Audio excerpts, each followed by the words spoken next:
You're listening to Crystal and Emily on Love Your Shelf, the best librarian podcast in the extensive and highly competitive field of librarian podcasts.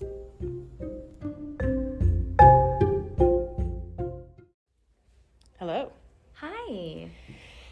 Well, back again, and this time it's only been a week. Oh my gosh. I feel like we should pat ourselves on the back for that. Has it only been a week? It's been a long week. It has been a long week. Yeah, it's been a little bit crazy. We had Dia de los Muertos last week, and then we've got Escape Room this week. You had a small, tiny little event gathering that, personally you had to deal with. And so, yeah, but now we're kind of getting back, I think, Yes. hopefully into regular routine. Yes. And we can talk about some books. Let's do it. All right. So, Mary Roach, I'm sure I have mentioned her before. Uh-huh. She is, she's probably one of my favorite nonfiction writers. Uh-huh. And she's one of those who does finds a topic and then just does a deep dive, and you don't know, it seems like she doesn't necessarily know what she's going to uncover in that. Oh, that's cool. And so the newest book that she's written is called Fuzz, When Nature Breaks the Law. And so it's about human-wildlife contact and conflict, and how ultimately it's about how humans create these problems, and then how they have to be the ones that also fix it, and hopefully. Darn it. Yeah. Hoist by your own petard all the time. But yeah, so it's even though it's about nature, about wildlife, it's obviously about humanity and because what isn't? I was about to say, it all comes back around. Yeah. She's also written the books Stiff, which is about corpses. I was like, hey, what's it about? Yeah, it's about wooden dead, boards death. or Yeah, exactly. Light as a feather. And Gulp, which is about the digestive system, and Spook, which is about the afterlife. I love this series of titles so much. And Bonk, which you can gather what that's probably about. Hitting your head. But I would highly recommend anything that she has written. It's funny because it's just, obviously you can tell what her sense of humor is just from the titles. Yes. But it's also extremely smart and fascinating reading. So, nice. Yeah. And then I came across, and I had it on a list, and I cannot remember where I came up with it or why, whatever, but the book came in to the library the other day, and it was on hold for me, so I said, well, I must have wanted this. It's called The Book of Form and Emptiness by Ruth Ozeki. And she's also written My Year of Meats, and A Tale for the Time Being, and All Over Creation. All good titles, too. Yeah, My Year of Meats, I really want to dive into that one. Exactly. And so this is a novel about a young boy, teenage boy, who suffers the death of his father, and then he begins hearing voices coming from inanimate objects. Oh. And so it's a little, fantasy, that kind of tinge, but since he's these inanimate things are speaking to him, but maybe not necessarily in a way that he's not in words necessarily, but like emotions, and some are peaceful and calm, and some are angry, and they all have their own sort of personalities. Yes. It's not like a person speaking to him, right? It's not like or whatever. Yeah, it's not like the teacup or whatever from Beauty and the Beast. Yeah. It's like so he doesn't necessarily understand all of this, but it just gets worse and worse until his mother develops a hoarding problem, which you can imagine would then make an unbearable problem for him. Oh my goodness. So then he ends up in the public library. Oh my goodness. Course.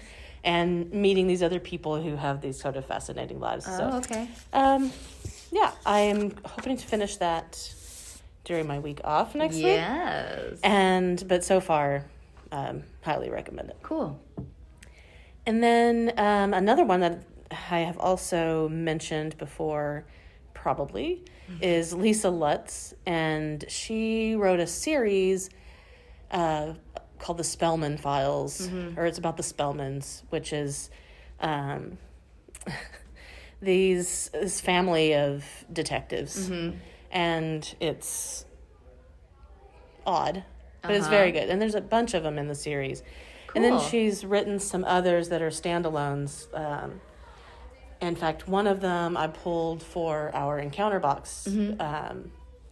So we have these encounter boxes that people can sign up for, and then they get sort of library-related things, plus we pick out a book for them to read. And so one of those was The Passenger this week, and I picked it up for somebody.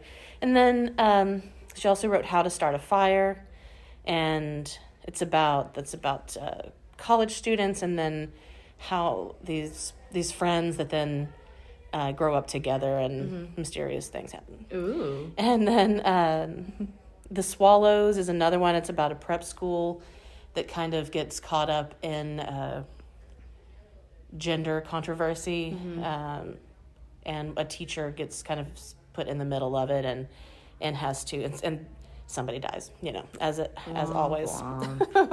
And so it's actually touching, and it's there's silliness or there's oddball stuff to it, and it's kind of over the top, but it still raises a lot of questions about the gender norms and that kind of thing. So Lisa Lutz, she writes like widely all different kinds of topics, and I really like her a lot. Love it.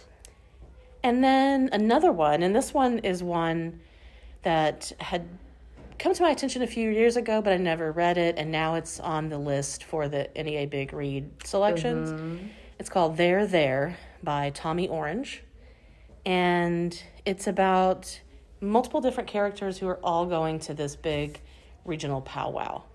And so one of them is a younger boy who's going to dance in the powwow for the first time, and then other people who are all going to come together at this one place. And it's about Native American culture, contemporary Native American culture, and how that plays out, and how how these people are navigating the issues. So it's been called an instant classic.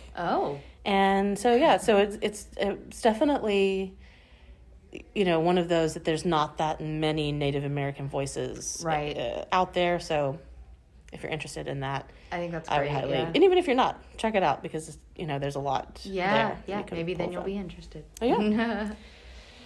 So those are the book recommendations I have for this week. Lovely. And then I have just a couple of others, and then I want to talk about some adaptations. Excellent. Because I love an adaptation. Apparently everybody does, because there are so many, it's ridiculous. But before that, I saw, and I'd never heard of it before, but somehow it came across my streaming service. It's on HBO, and it's David Lynch, The Art Life. And it's a documentary about him. And he is interesting. I was going to say, what are you about to say? I was about to say weird. So he's talking about his childhood growing up, and of course, since it's David Lynch, there were these odd moments that somehow stayed with him, and that it reminds me, it kind of reminds me of me and my sister, how we remember these, and we've talked about this before, we remember these odd moments, these things that happened to us as kids that we didn't interrogate at the time. Didn't ask our parents about, like, what is this really about? But then it becomes this kind of, I wouldn't go so far as maybe formative, but it's something that sticks with you. That you refer back to. And it all kind of relates to the uncanny and storytelling, and it's all this, recently we were telling a story about something that was bizarre that happened when we were kids that was never explained. And we have a friend who was like, yeah, that's easily explainable. We're like, well, sure. But that's not what we're trying to do. Yes, exactly. We're trying to capture that feeling that you have as a kid when you're trying to figure out understand meaning of stuff. Yes. And, what's weird and what's normal and what's, right. Is this something that really happened? Yeah. And, so I enjoyed it on that level for sure. So he remembers one night he's out and his a naked woman walks up to him and his brother and he says, "And I don't remember any more than that." and I was just like, okay. Well, and that would kill me if I couldn't understand or if I couldn't remember anything. Right, exactly. That would be something that you would... happening? And if you are an aficionado or if you've ever even seen one David Lynch movie, you know that there's tons of moments like that. Where I know one of the ones that stuck with me was watching Twin Peaks, when I was a teenager, I guess. And the evil character in the show, there's a cut scene where it cuts to him and he's pretty crazy looking, and he's crouched down behind the couch in the living room. You've told me about this part, and I can't remember. I've seen it, but I can't remember. It's not very long, but for whatever reason, that notion of somebody that's just not even really trying to hide, but just crouched down behind your couch and you look over and there they are. No, so unsettling. I don't like it. Right. But then nothing particularly comes of that. Yeah. And you don't know if it's real or imagined by the character. Yes. Or, alluding to something or... Yeah. And so, basically the documentary is about his profoundly middle-class life. He said for years, his world was like a 2-block radius. And, they didn't travel. They weren't doing, anything else. Just super,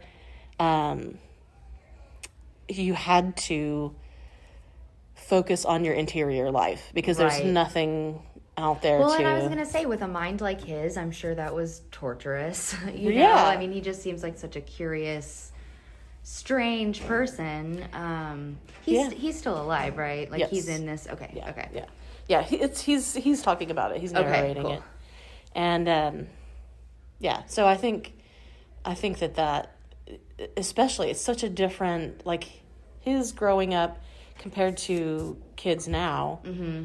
It's night and day because he had this very small world, and there's very little television, no internet, no, nothing like that. Yeah. And so he's talking about he goes out, in the neighborhood and creates his universe, basically. Yeah. And so it's a good documentary. I really enjoyed it. And then Art 21 is a documentary series, and I think now it's from PBS. Okay. But you can stream it other places, I'm pretty sure. And each episode in Art 21, and there's usually, I think, in each season, there's maybe 10, something like that, is about a different contemporary artist. Cool. And so I definitely recommend that if people are interested in contemporary art around the world. So they have, it's very broad, from China to Germany to the United States, just all over. That's great. And then we can come to Adaptations, one of my favorite things. Like I said, I don't remember why I came across it, but A History of Violence is a graphic novel that was made into a film in 2005. Yeah, with Viggo Mortensen. It's by director David Cronenberg. Maybe I was thinking about directors that I like since I was talking about David Lynch, but. David Cronenberg is another fantastic director, but a lot of his work might be off-putting to people because there is violence, and he uses a lot of body horror. So your body doing things. Yeah. It's like he did The Fly and stuff like that. Okay. Yeah. So maybe not what you would really enjoy. I loved the 80s as a kid on VH1 or something. And they were talking about The Fly, and just from the glimpses into the movie that I got from that segment, I was like, I will never watch The Fly ever. Right. And I still stand by that. Don't need that in your life. No. It's disturbing. Yeah. Okay. But I like him. He's an acquired taste, maybe. Well, that's interesting that he did History of Violence, too. Mm-hmm. Okay, I had no idea. I've not seen it, but I remember when it came out and was, Oscar buzz and all that. Yeah, no, it is a really great movie. Ed Harris is in it. Viggo Mortensen is the main character. Maria Bello plays his wife. And basically, it's an adaptation. And I'm not one of those that's like, the book is always better than the movie or what, whenever. It varies. Sure. And they're just so different in a lot of ways. Yes, that's my thing, is I have a hard time comparing them a lot of the time. Yeah. Well, and then the ones I'm going to talk about today are all graphic novels. Cool. So, and a graphic novel in many ways kind of mimics visual, video or film, format, because it's kind of like shots. Right. But you don't have the time and movement element, obviously. And what, in A History of Violence, the opening shot is like one long uninterrupted take. Mm-hmm. And it's a car that pulls into this like roadside motel, and these guys, they get out and it tracks along with them, and they go into the office, and then it like goes up to the desk and then goes around, and you see that there's a body, and it is just, it's masterfully done. And it really, I think, bested the graphic novel in a lot of ways, because it just completely different perspective on how to introduce these characters. Cool. And so I love that, even though yes, it's definitely, it's violence is in the title. Yeah. So take that for what you will. Right. And another one from kind of that same era, I think is 2001, is Ghost World. Uh-huh. And it's Thora Birch and Scarlett Johansson before she was Scarlett Johansson. Yeah. I love Ghost World. Yes. I haven't seen it in a long time, but... Yeah, I hadn't thought about it in a long time until I was thinking about these for today.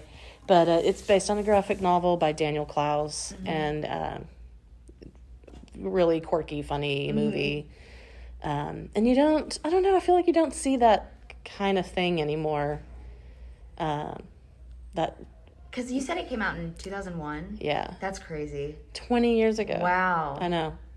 Well, and it feels, like, thinking back, like, it feels very... Because I got into it in, I don't know, college. So, 2009 or 10, 8, 9, 10. And I just feel like it felt very of that time, which wasn't that much longer before. Right. But I don't know, just, like, it's very hipster. Yes. And yeah, it's about these two high school age girls, or they're, I guess, about to go into college. Yeah. And just sort of how they're friends, but then they're sort of testing the boundaries of their identity, and they're totally like, they roll their eyes at everything mainstream. I mean, they're just, and yeah. But it reminded me of how much I enjoyed those. And it's an example of where the History of Violence it's a pretty kind of gritty graphic novel that's like drawn in a realistic style, and then it's kind of that same feeling. In Ghost World, it's like poppy and colorful and that's what I was kind of bubbly looking, and the film is also like that too. Yeah. And so it's interesting how they match sort of the tone or the vibe or whatever. Yeah. And then some honorable mentions of other graphic novels that have been maybe more recent ones. Umbrella Academy is a series that I had not read the graphic novel. I mean, I was aware of it, but I hadn't read it beforehand. But the series is good. Yeah, and I think we talked about how, like, I don't know, season 1 I sort of watched just because I was like, well, I guess I'm intrigued. But season 2, I don't know, definitely it sort of matured, and... It did. I think if they really found their pace in season 2. So I'm excited for the next season now. Yeah. Hopefully it's... I hope. Soon. I know. I feel like it's been a while. Yeah. I think it was like 2 years ago that the first series, the first season came out. Anyway. But yeah. Good And one. then that one is like a sort of take on superhero type thing. So it's not realistic. No. But I love a story that's like, what's their power gonna be? You know, like when you have a bunch of kids with strange powers or whatever. Yeah. Weirdly, that is kind of a genre. Yeah, it is. But which then brings us to The Boys, which is another graphic novel. Yes, exactly. Turn series. That's same kind of thing. Yeah. Woo. That series. That was rough. It's talk about history of violence. Yeah. It's cartoonish, almost, the violence in that. Yeah, it's cartoonish, but like but live realistic. action. Yeah. Yeah. Well, we're next door to a shot clinic today. And so if you hear screaming in the background, please don't be worried. It's nothing to do with us. Nothing to do, yeah. I know we're talking a lot about violence, but there's no serious violence being done to children in the next room. Oh my gosh, I knew that was going to happen. Yeah. I'm surprised that was the first one that we did. And if you didn't hear that, just ignore what we're saying. Yeah. Right now. And then Watchmen is another. Yes, okay, I wondered if you'd bring that one up. Super, super famous graphic novel, and then made into a film that was. I like how we both make a squeaking noise. Kind of harmonized. Yeah. But agreed. Like, I watched the TV series, series that came out. Yes. So good. Very, very good. Very good. But I was all excited and was like, I'm going to go back and watch the movie. I saw it when it first came out, but maybe I don't remember it correctly. But no, it's like not good. No. And that was, 2009 is when that movie came out. And then the series is, hopefully they're going to have another season of that. I loved that series. And then, let's see, another one that I've talked about before is Snowpiercer. That was a graphic novel. Yeah. Then a movie, and then recently a series there. And I can see why they're exploring that, because it's such a unique take, like a unique story. It's basically about like the Earth is frozen, and this insane billionaire creates this train that's kind of impervious, and it just, if it stops, it will freeze. Yep. Because it's so cold outside. So that's constantly in motion, and it's, I don't know how many, like 100 cars long, and very elaborate, like huge things. But in the back is the people that stowed away on it. Yes. Because it was for just the rich and wealthy. Because it goes like in order, right? Sort of by class, right? The rich are at the front. Yeah. Okay. Yeah. And then, there's a middle class in there, and then there's the people who are serving, and then there's the people who are just got on there. Just got on at the back. And so, I can see, why definitely that continues to be explored. A lot there. Yeah, because it's, very critical of contemporary society. Then there are some that are a little bit older, like 300 was a graphic novel, and every guy I know has seen that movie, loves that movie. maybe not universally everybody, but that's anyway. Yeah. It's a thing. I remember seeing it in theaters. I was in high school, like a senior or something, and I remember seeing it in theaters and just being very like my mind was wandering. I mean, it wasn't like a bad movie. It just wasn't for me. Yes. I mean, it has a certain sheen about it that I think comes from it, the format of the graphic novel being how it, where the story comes from. Yes. So it has like a look, like a color scheme and everything that's not realistic, but it kind of sets it apart. And then going back to some early stuff, like from the 90s, The Crow. Can I tell you that The Crow was one of those that, I mean, I was a teenage girl when it came out, and I don't know how many times we watched that movie. Every time we would go, to our friend's house, somebody was putting on The Crow. Yeah. I mean, somebody was putting on The Crow. It sounds like that would also be a saying of some sort. Exactly. Like, I don't know what it means. Putting on the crow. Putting on the crow. We'll have to come up with what that is. Oh, yeah, next week. I've never Black seen lipstick. it. Putting on the crow. But I've never seen it. What? I know. Oh, you gotta see it. Yeah. So Bruce Lee's son plays the main character, and it's kind of a hokey film. Like, I'm not gonna say that it's That doesn't turn classic. me off. No, yeah. It's got a great soundtrack. I mean, it's very, Cool. very 90s. Love it.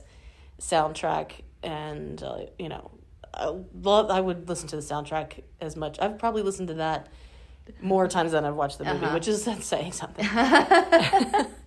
And then he tragically was killed right after that. No, really? Yeah, he was one, and this, of course, this has been in the news recently, but he was shot by a gun that was supposed to have blanks in it. No. On a film set. Yes. Really? And he was in his 20s. That's awful. And of course, Bruce Lee, Yeah. his dad died at a very young age too, so it's all very sad. Gosh. But, boy, do we have a crush on Brandon Lee back in the day. And the fact that he's like brooding over his murdered girlfriend the whole time, it was just, angst. Yeah, let me make you feel better. Exactly. Angst to the max. Yep. And then kind of on the other side of that is Tank Girl. I don't know Tank Girl. Oh my gosh. It was based on a really funky graphic novel, and she's kind of this post-apocalyptic chick who, this is the only way I can describe it, who's like, half of her head is shaved, and she drives a tank. I was going to say, where's the tank coming? Exactly.